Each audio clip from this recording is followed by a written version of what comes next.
E ngā mana i ngā reo we ngā mātāa waka katoa, waka piri mai, waka tata mai ki te kupu o Te Uru. E tūwera atuana te ngākau kia rangi nui e tūnei, kia papatuanuku e takotoi o nei. Ko te roi mata, ko te upe tonu tērā, ka pupuru, ei oa i te wā o te moke moke i a koutou mā. Ana, kei ngā wai otanga o rātou mā, kuwetu rangitia, mauri ora, kia tātou katoa. Ko Alana Broughton tēnei, e tui ana i tēnei ki te pūrongo o te wiki, ana ko te whakakaonga o ngā pūrongo katoa, kua puta i ngā rangi kupa ure. No reira i te iwi, ka tauri ki tā tātou pūrongo tuatai o te wiki, kei Rangitāne te aro, kei runga o mana watu. Ana e aro atu ana ki tēnei kaumātua no te roera, e ki Anei ko Wiremu Kīngi Te Aweawe, kei a te maheme, ngā kōrero mo tēnei pūrongo.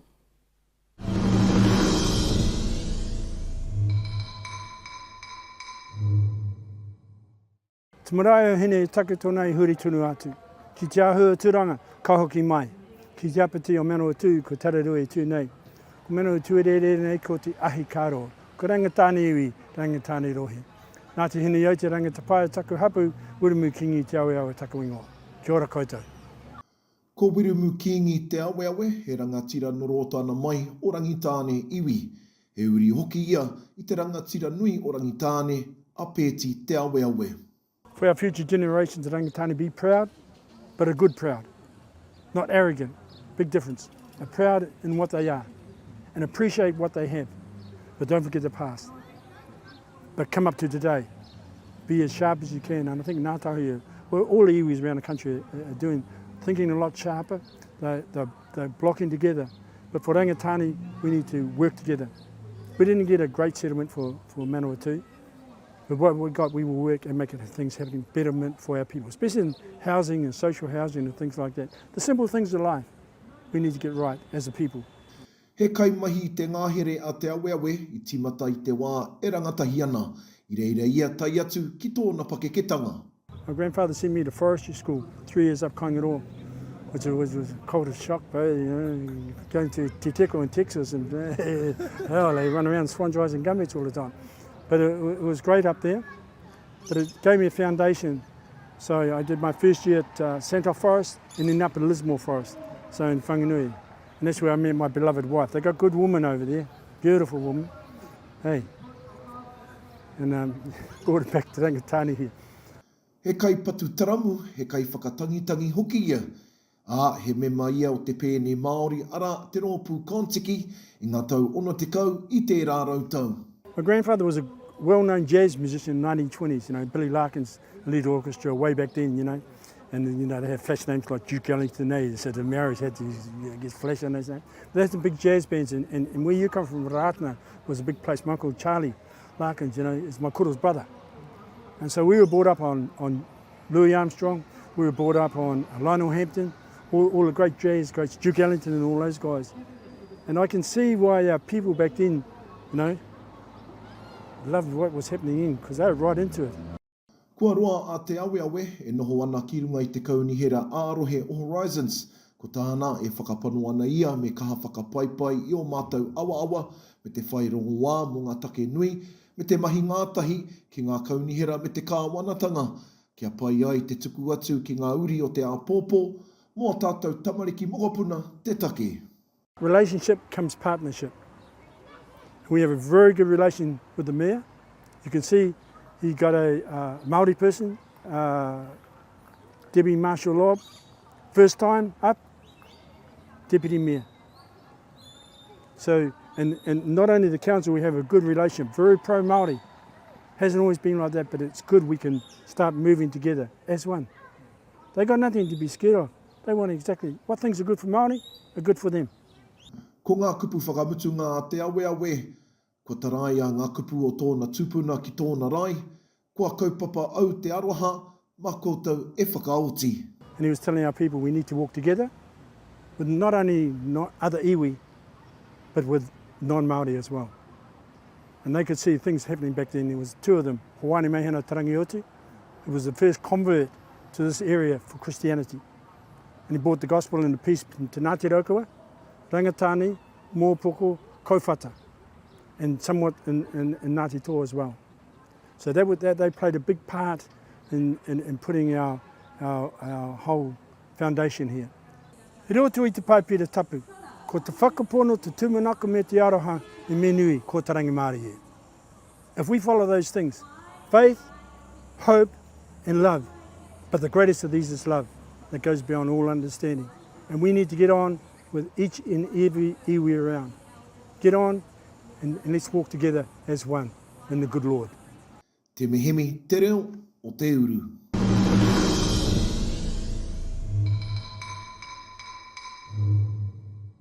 Tini wetu ki te rangi, ko Rangitāne ki te wenua. Ui a mai rā te pātai, kei ua rā ngā kōrero e iri ana. Kei ngā pukapuka pea, kei ngā pakitara o o tātou ware pea, kei ngā ngutu o ngā mokopuna a rātou mā. Ku waka tōngia te kākano o ngā tūpuna ki roto ki tēnā o tātou.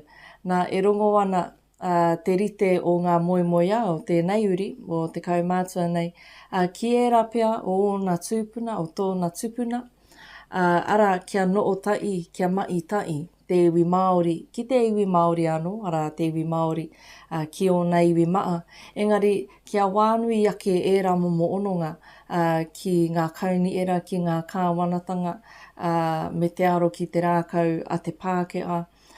Nō reira, I ēnei o ngā wā, e rongo ana I ngā tōranga pū, koenei te tau pōti mo te motu, koenei te wā kia ātawhai whakaaro ki ngā āhuatanga o te ao tō rangapū, engari oki te mea nui kia ātawhai whakaaro ki ngā pai anamata, ki ngā pai tawhiti, ki ngā pai tata anō oki, me te ara ei taka I mā tātou te iwi Māori. Nō reira, kei te roe o Rangitāne, tēnā rā koutou. I tēnei wā e te iwi e tauri atu ana ki te pūrongo tuarua o te wiki nei, e aro atu ana ki a waitara, ki te kō ia pā. I tēnei wā ka oatu te rākau kōrero ki a pāparauru.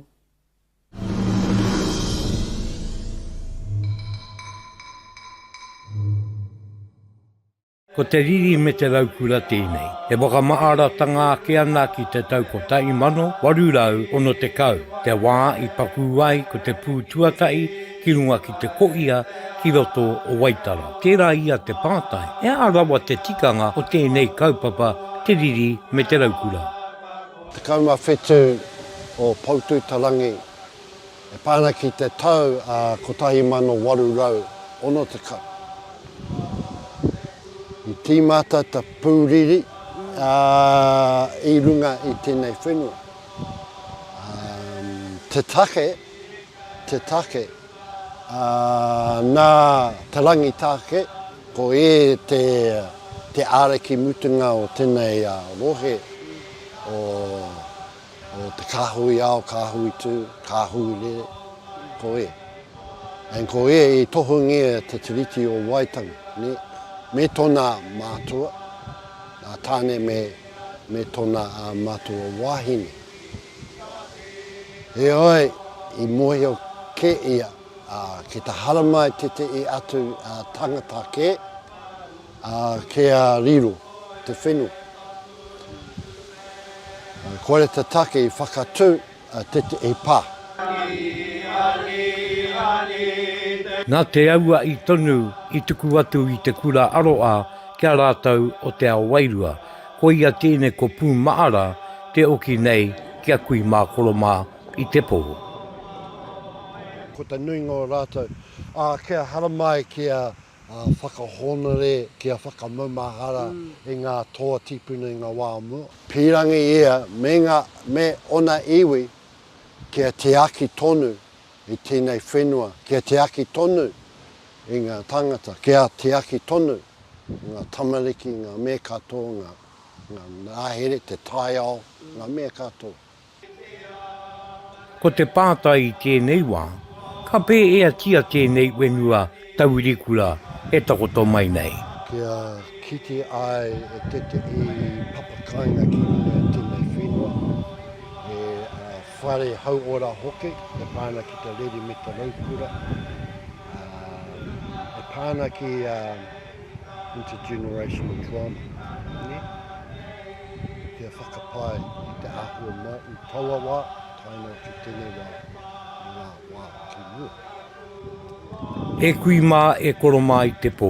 E kore rawa e ware ake. Ki tā koutou i toe ai, ki tā koutou i pakangai. Tēnei kei te Kohia tonu ko te aroa. Ka tuku nātu kia koutou, o tino ai oranga mō tātou, haere ake nei, haere ake nei.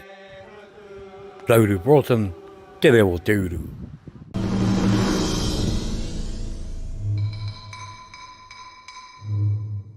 Tēnā koe e pāparauru i tēnā pūrongo mō te kōia pā. O te anō rā koutou kuroa e pupuru ana ki tēnei tikanga o te uitai, te wānangatai, me te wakaoki e ngā maara ki e rātau ko ta i rau e ono te kaumātoru. Nā ko te pātai ia me nei tau maa noa nei ku ipa, e ara ngā wakaro mō te wā e ke mai ana. Nā ka rongo i ngā kōrero mo te papakainga, ka rongo oki i te wakaauatanga o te i āhuatanga ei rongoa ki ngā tāmitanga kutawi o ki runga i te Māori, ki runga i ngā uri oki. He momo kupu pērā i te intergenerational trauma. E kaa rangona ana i nāia nei rangi, ana ko tā te Māori, e ata whai whakaro ana, e ara ei rongoa, mo te unga kupāngia ki tēnei momo. E momo mate me ki. No reira, koenei ngā momo wānanga au peange, me ngā momo wānanga e wakaoki ana i ngā wakaro ki ngā tikanga o muara. No reira, e i kaka ana te kite atu, e ara ngā ua kaputai e nei wakaritenga. Hoi anō e te iwi. Tēnei te kite o te kupu o te uru, ku angare i te wānei. No reira, ka tauri ki te pūrongo tuatoru o te wiki, ara ki te awa tupua, ki ngā uri ku ui atu rā ki tō rā tauawa, ki te whakarongo ki te ia o ngā wai, ki te whakarongo ki te ia o ngā kōrero, me te piritata ki te iwi. Koe nei ko eruera rerekura me te pūrongo nei.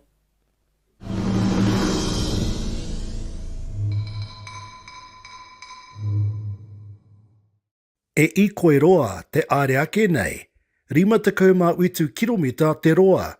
Ka timata ka waiwai tātai o te awa tupua mai pungareu nei.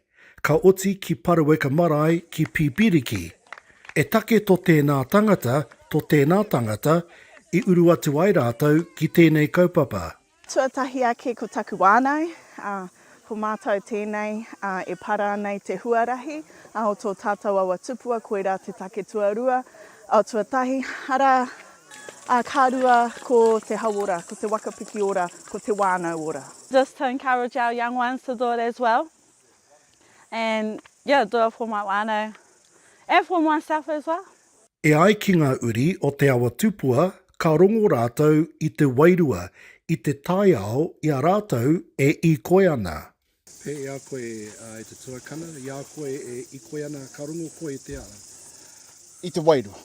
I te wairua o tō tātou taiao a pāhuara wātu.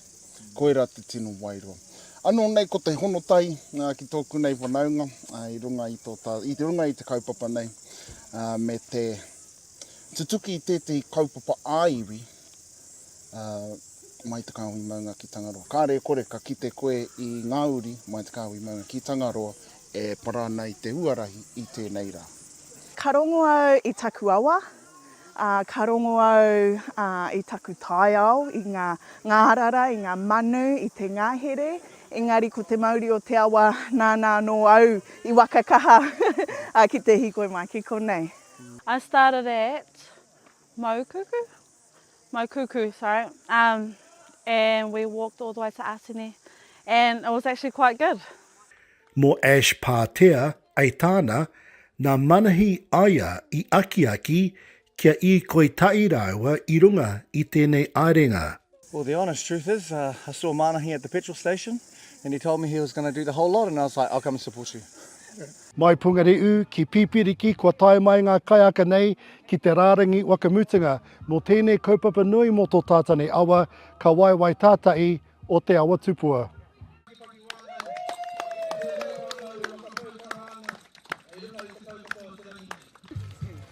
Iruere ririkura, te reo o Te Uru.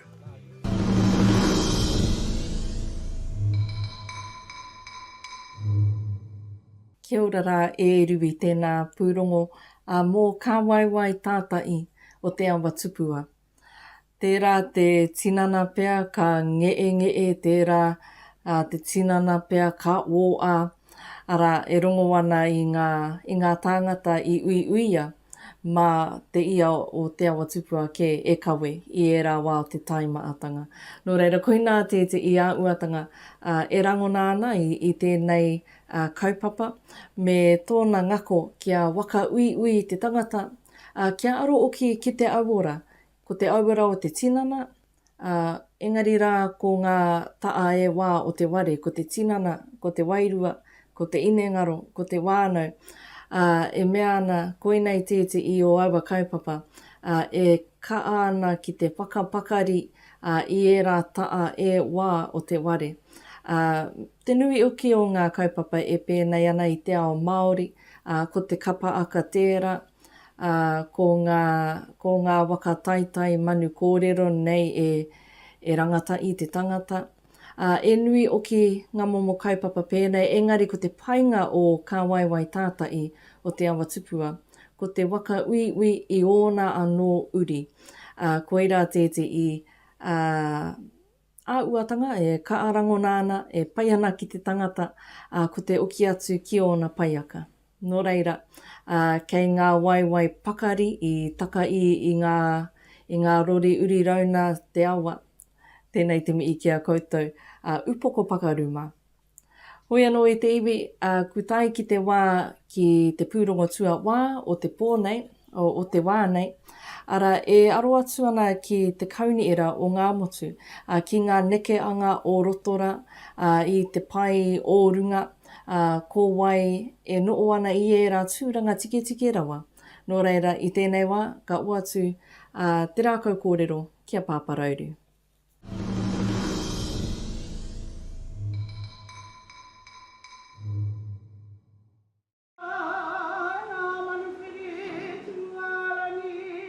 Ko te kawe o tēnei o ngā pūrongo, e aro atu ana ki te kai waka aere ou o te kauni era o ngā motu kia Gareth Green. I tino kai ngākau nui ana te kauni era o ngā motu ki te tatunga mai o Green ki tēnei pūranga ou.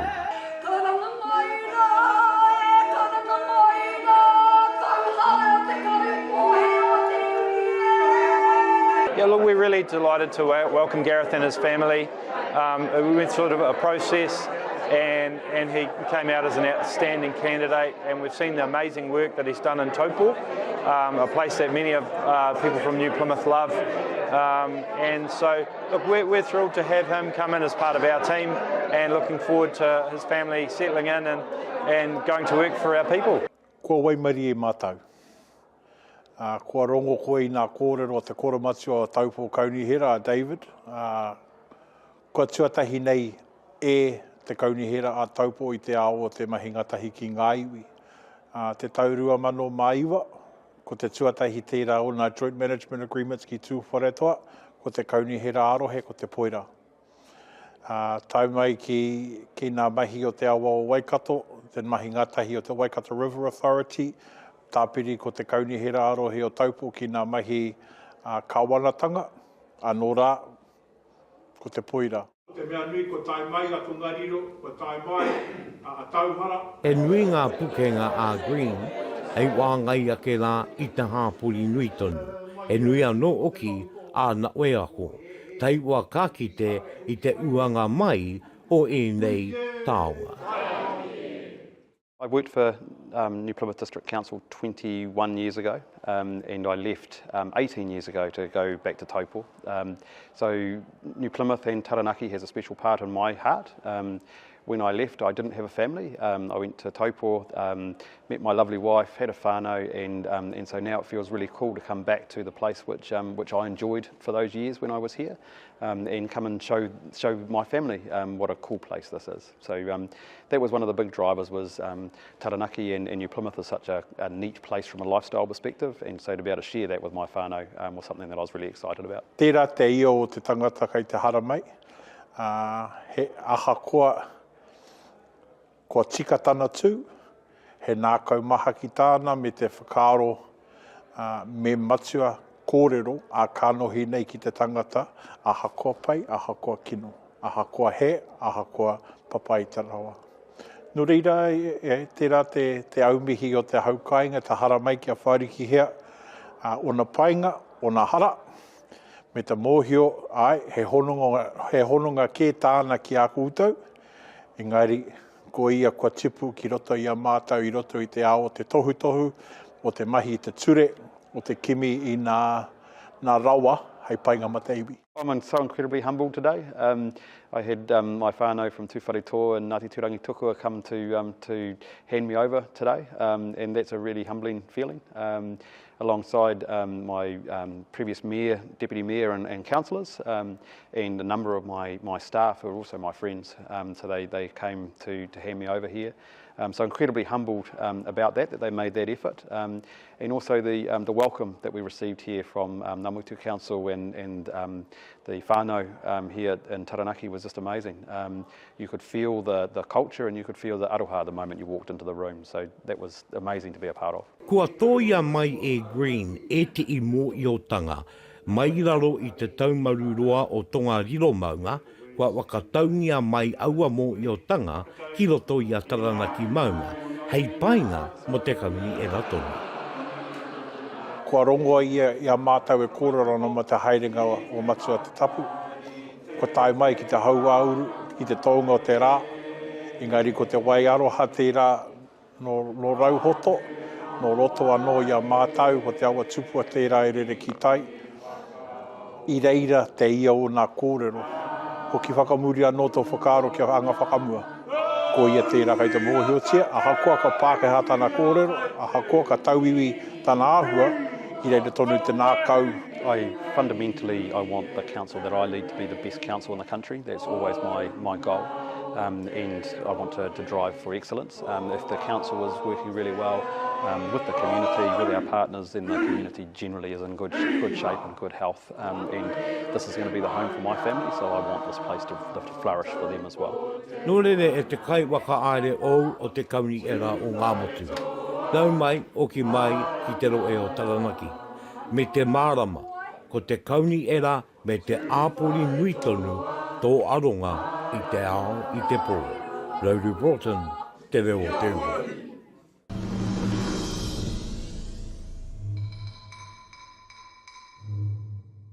Tēnā koe te pāpai I tēnā pūrongo. Mo te kauni ira o ngā motu. Tēnā ka rongo I ngā wakaro, I ngā kōrero, I ngā mii ki te pōwiri. I tukuna ai pōwiri I a Gareth Green ki runga I te kauni ira. Ara ngā āhuatanga ka ua ake I te wakarite o te pōwiri. Ko te mii ki te unga mate, ko te mii ki te unga ora. Ko te mii ki te maa o ngā uru kei te kākau o te tangata pea. Koira oki te I āhuatanga ka ua, ko te whakamātau, ko te wero, e ara pea I te wero, engari e momo whakamātau e ātāro, e aro take pea I te tangata ka tai anō, ka tai mai ki runga I te kaupapa, ara kei te kōrero mō Gareth Green I tēnei wā. I rongo I mau I au te kupu nei, me te rongo o te tangata I te wairua o Te Uru. Ara te pātai ka ua ake, mena e ātarongo ana I ōna reo katoa, I te reo o Manu Ori, I te reo o Parekarangaranga, me te ōonu o te kupu e puta mai ana. Ei roto I ngā rangi, ei roto I ngā marama ki te aipea. Hoi anō I te iwi, koe nei te ke te pūrongo o te wiki, te kupu o te uru, ka ki mo tēnei wā. E mihi atu ana ki ngā paureo wirirangi Māori, ki te korimaku o Taranaki, ki te reo wirirangi o Whanganui a Wā FM, ki te reo wirirangi o Rangitāne a Kia Ora FM. Nā te māngai pā o tēnei te renga i te reai, ko Alana Broughton tēnei, he mihi kau atu ana ki a koutou. Tēnā tātou katoa.